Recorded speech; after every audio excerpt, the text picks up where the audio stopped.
ஒரு அழகான பச்சை பசேல் காட்டில் பல விலங்குகளும் பறவைகளும் மகிழ்ச்சியாக வாழ்ந்து கொண்டிருந்தன. அந்த காட்டில் ஒரு சின்ன மயிலும் இருந்தது. அந்த சின்ன மயிலின் பெயர் மணி. மணி மிகவும் ஆர்வம் கொண்ட மயில். தினமும் காட்டில் சுற்றி புதிய விஷயங்களை கண்டுபிடிக்க விரும்பும். ஒரு நாள் மணி காட்டில் நடந்து கொண்டிருந்தபோது தரையில் ஒளி வீசும் ஒரு சிறிய விதையைக் கண்டான். இது என்ன விதை என்று மணி ஆச்சரியப்பட்டான். மணி அந்த விதையை எடுத்துக்கொண்டு வீட்டிற்கு வந்தான். மண்ணில் ஒரு சிறிய குழி செய்து அந்த விதையை நட்டு தினமும் அன்புடன் தண்ணீர் ஊற்ற ஆரம்பித்தான். முளைத்த செடி. சில நாட்களில் அந்த விதை ஒரு சிறிய பச்சை செடியாக முளைத்தது. அதை பார்த்த மணி மிகவும் மகிழ்ச்சி அடைந்தான். ஒரு நாள் காலை மணி எழுந்தபோது அந்த செடி திடீரென பேச ஆரம்பித்தது.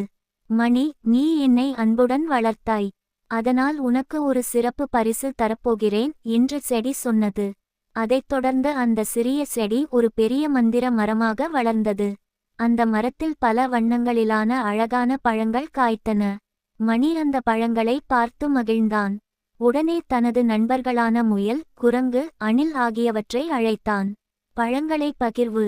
மணி அந்த பழங்களை எல்லாருக்கும் அன்புடன் பகிர்ந்து கொடுத்தான்.